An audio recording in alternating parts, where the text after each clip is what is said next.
I've hit streaming. Hello everybody. Yes. YouTube is receiving the content. They will see it in a moment. So I think that means that we are live. Probably, Yes. maybe. Maybe. Yes, I see Emma. Okay, we're good. Emma. So hello everyone, and welcome to AKA the Greatest Hyoka podcast ever, where we talk about the Promised Neverland. Wait, specifically episode 7. This is the Promised Neverland podcast. That's its other name. This podcast. Wait, I feel like we've had this conversation before. We have this conversation every week we are here. How do I keep forgetting? Oh, that's right. I'm me. Yes, but welcome once again back from his long time of making sure that K2 is now the third largest mountain on the planet, the Great Sea Tactics. Yeah, I was gone for a couple weeks, both mentally, physically, mostly because after leveling that mountain, it really takes a toll on your body, and I don't know. I went to a vegetative state. I had to train long days as with the monks in the temples to get my body back to peak condition. We did strength training. It was great. Then didn't you go sumo wrestle at the Tokyo Tower? That wasn't me. That was that other guy. I don't know who he is. But No, it was Sister Krone.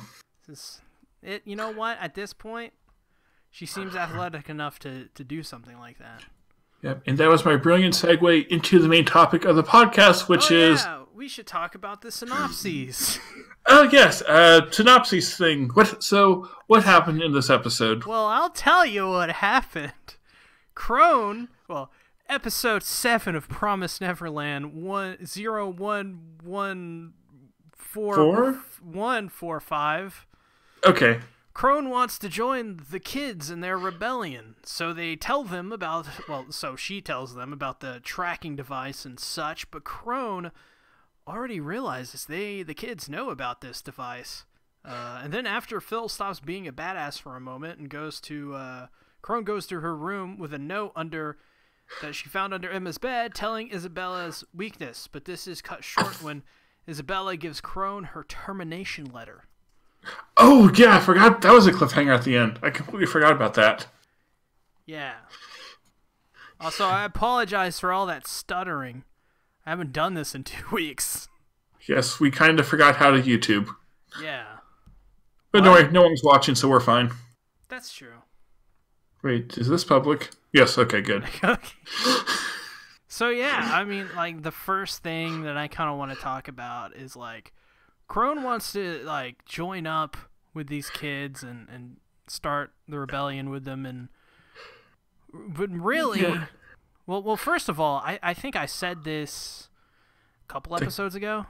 Yeah, because you were here for episode 5, and all the things that she was doing, or I think it was episode 6 where it was revealed that yes, she wanted to help them, but I think it was episode 4 or 5 when she told Emma that she's on her side, or would be.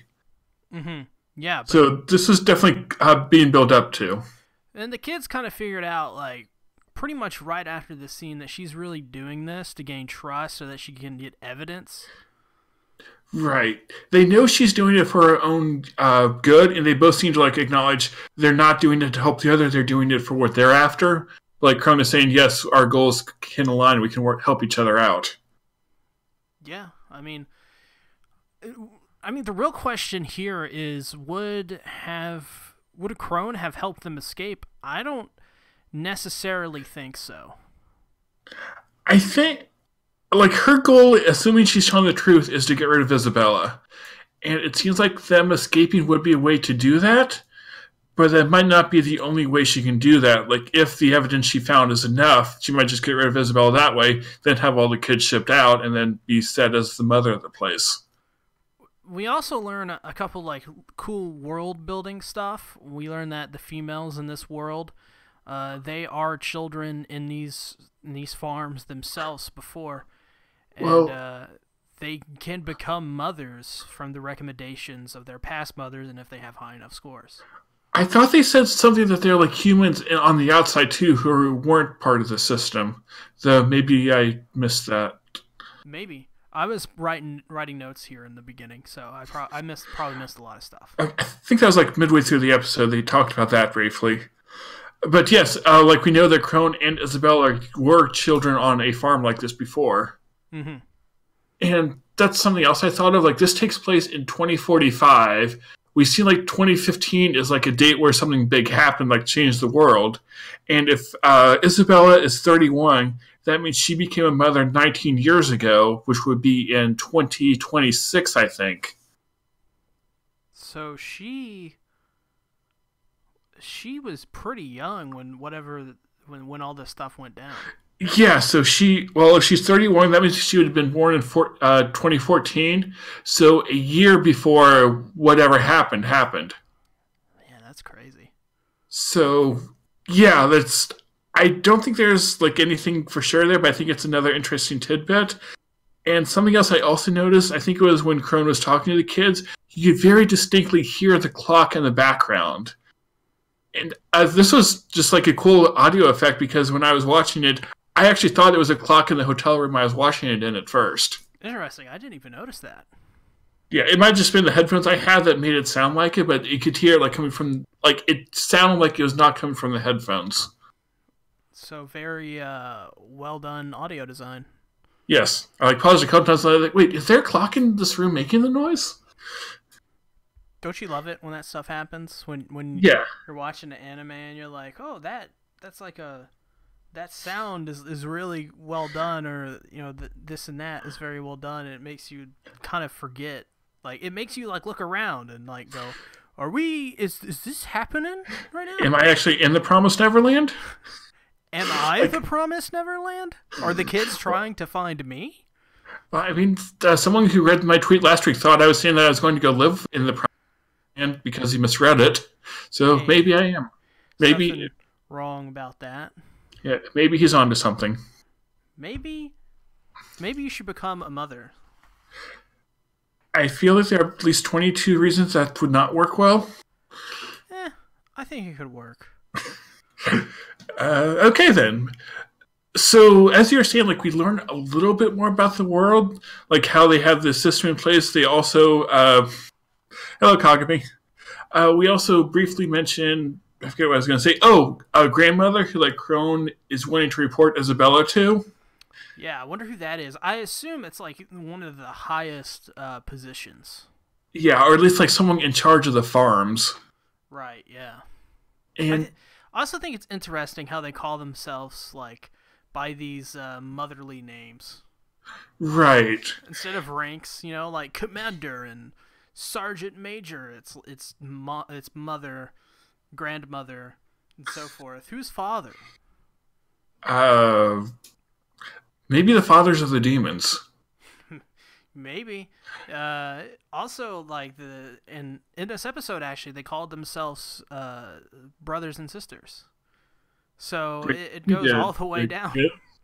Yeah, because like the kids feel like they're part of a family. Yeah.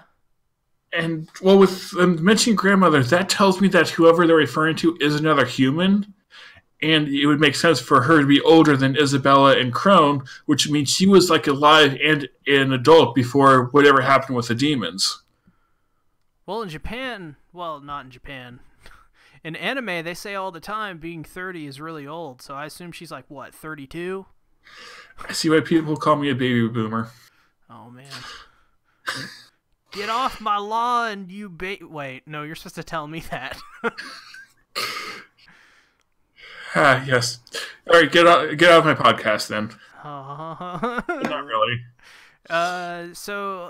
Also, Isabella ordered something off Amazon. She got that free 2-day shipping. Yeah, the camera. And apparently the camera ties into, like, Ray's plan to get rid of the tracking device. Yep. And... yeah, like, why? And, like, how does it...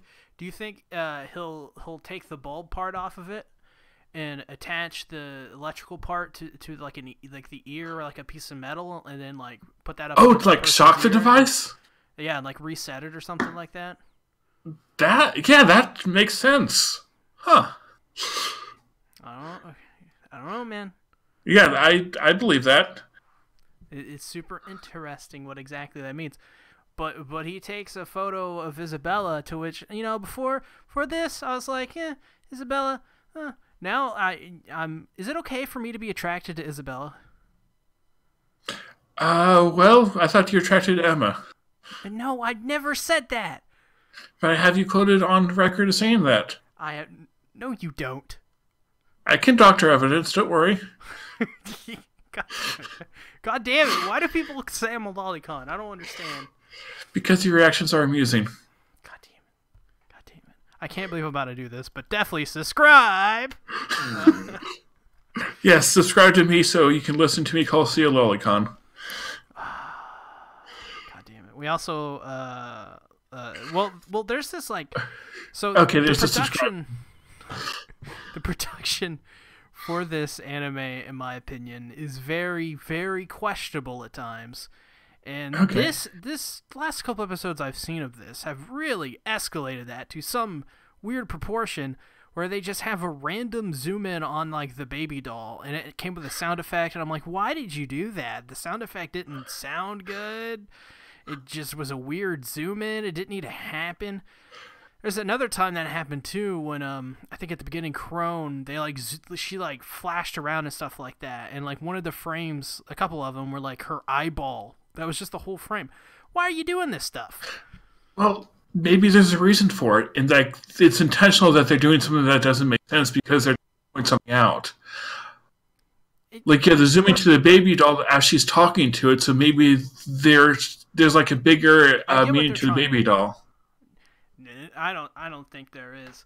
I think the studio is just very questionable in a lot of the things they do. This is going to turn into a Handshakers with their visual creativity. I haven't seen Handshakers, but it's an experience. I don't know if I recommend it, but it's an experience. So I mean, just like with the CGI backgrounds that are just super generic and stuff like that, there's just and the incredible amount they had it in this episode too of just like radial blur that's just blurring everything out, and it's to the point of where it's like, why are you doing this? This isn't really artistic if you're doing it to a point of where you're literally washing everything out of radius that is out of the center zoom, like literally washing it out and blurring it completely. That's not artistic. That's an obsession. That's like, what are you doing? And we're told to talk about the chat and stream, and Kagami is saying things. So everyone go subscribe to Kagami and go read his webcomic about aura and magic and stuff. Yes. Yes, go do that. Also, make sure to subscribe to him. Subscribe. No, wrong. Oh, here we go. Subscribe. Woo, subscribe, everybody. Yeah. Yep, subscribe to everyone. Subscribe to PewDiePie. Ooh, oh, yes, subscribe. Everybody.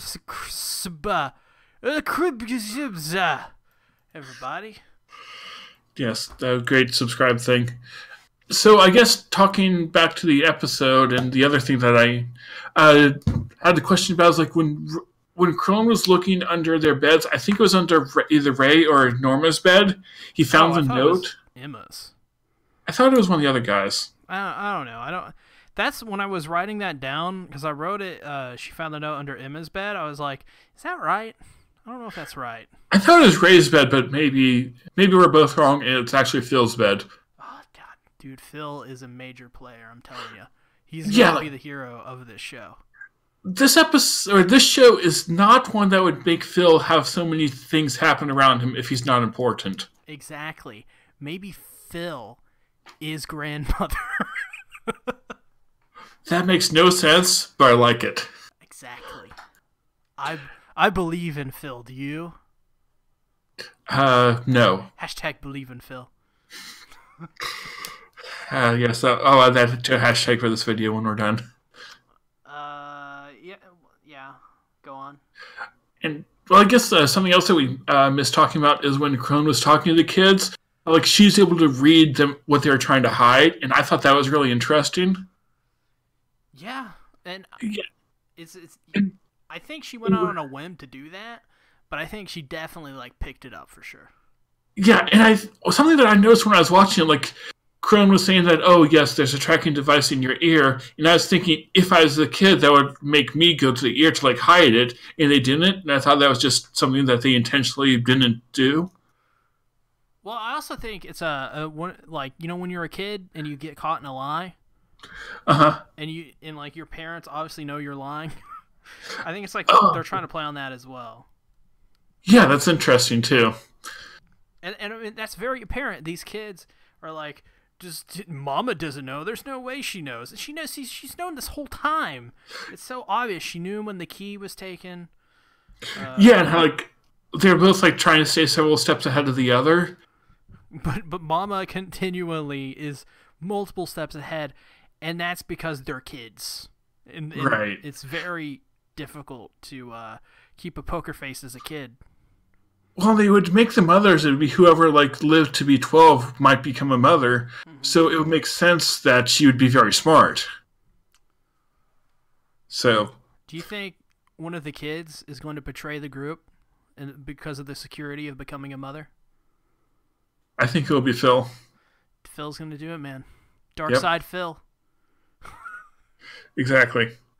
Dark Side Phil is DSP Gaming. That's DSP Gaming is the guy who accidentally streamed himself masturbating on live stream. How do you? Hey, this is going to go into some weird. This show's going to go into some weird directions. That's why I don't own a webcam. Oh, don't worry. We already have like 5 of them set up. Oh no! Oh no! No! Mr. Kitty's collar has one of them. Oh wait, that would be. You'd get some weird shots of him just at high up places. Oh, exactly. If you're gonna use that for your radical new skating program. Yeah, that way I get the full 3D environment. It's actually for my video game. It's already for my. It's for my video game called Cat Simulator 3000. Oh my god. And yeah, something else though that I thought was really interesting is when Krone was approaching them and they were talking in the forest, like how hostile Emma was to her, and I thought that was really cool. I don't remember this. I was like Emma was probably the one least willing to trust Krone. And like it shows that Emma is very idealistic, but her idealism is in getting all the kids to be safe. And so like anything else that gets in the way, she'll just ignore or not trust.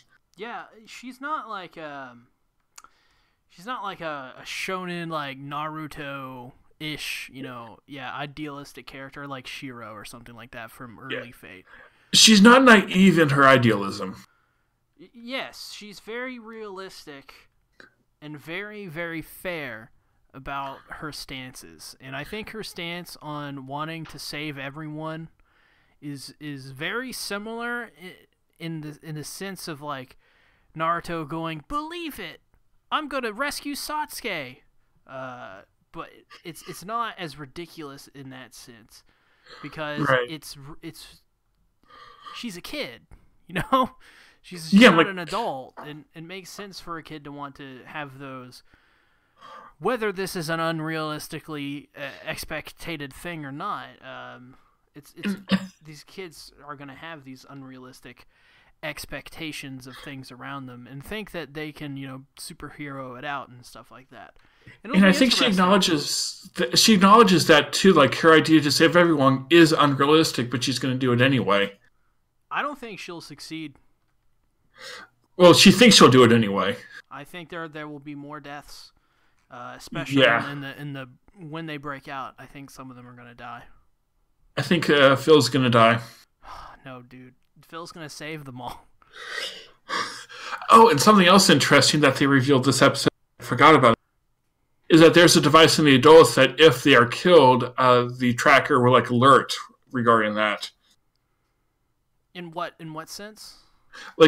The adults, like Isabel and Krone, have a device in their heart that if they leave the area or they are killed, then it'll alert whoever. Oh, okay. So that basically shows that the kids cannot kill the adults and sneakily get away.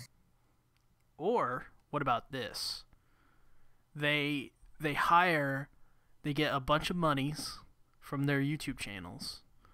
And they go to Isabella and they're like, Isabella, dog, I will give you $1 trillion billion from my YouTube moonies if you help us escape. And she's like, you know what? Shit, let's do it. And they do it.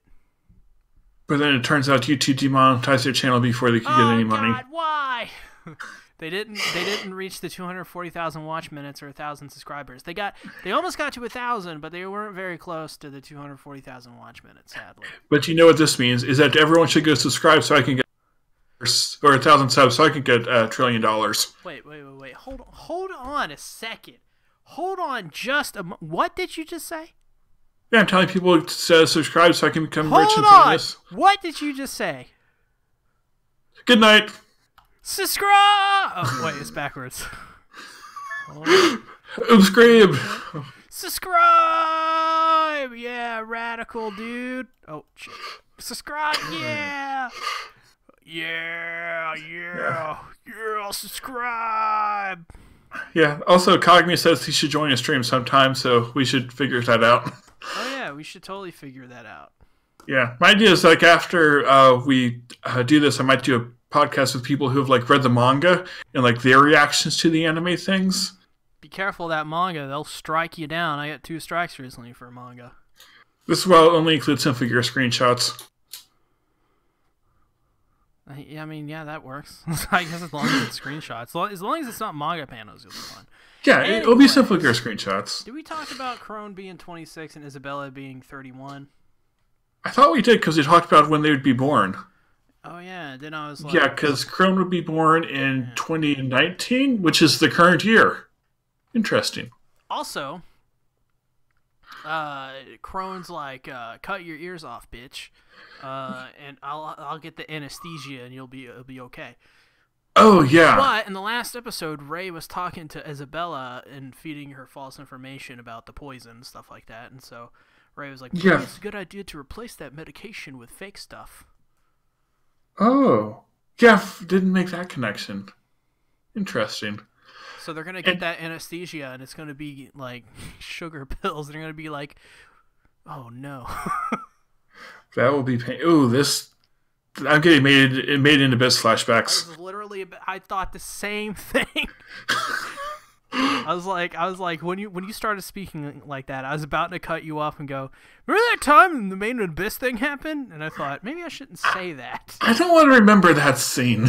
I'll just say this, for the people who are watching this podcast or watching this show and haven't seen Made in Abyss, it's like right up your alley if you enjoy the show. Oh, yeah. It's like less mind games in Made in Abyss, but like more danger, kids being thrown into stuff that they have no business being thrown into. Yes. There's this one, at one point, there's this guy who looks down the pants of a young kid. Doesn't it happen on multiple occasions? Yes. That's why Steve likes the show. No, I do not. That's not why I like the show. I like it because of Nanachi. Nanachi is the best bunny. Was she a bunny? Oh, I don't even remember at this point. Good show, though. Yes, good show. It's Nanachi was this best fluff of the year, except for Dog Kun. I don't know. I think it's a straight up tie between those two. All right, tell us in the comments who's better, Nanachi or Dog Kun.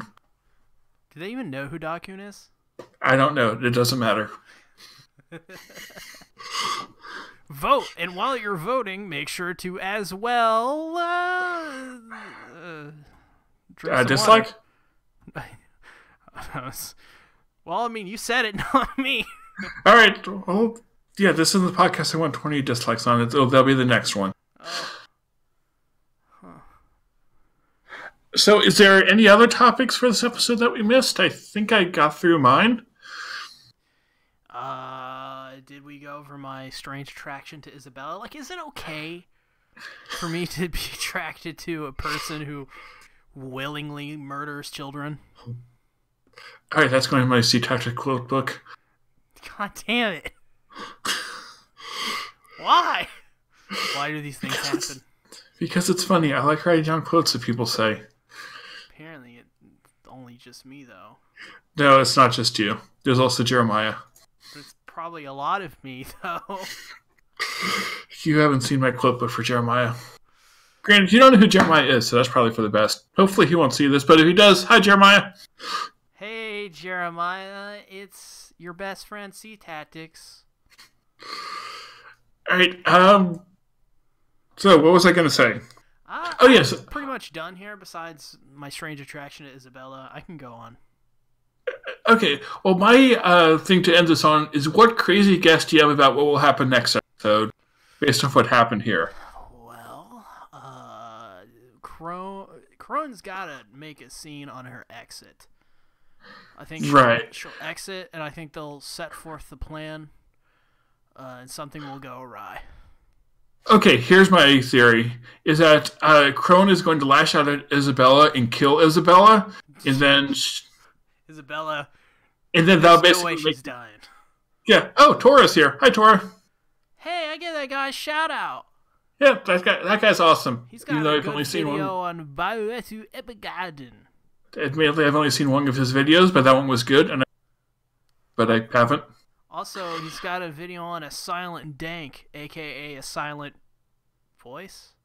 Yeah. Yes, some voices are best silent. And they're also dank.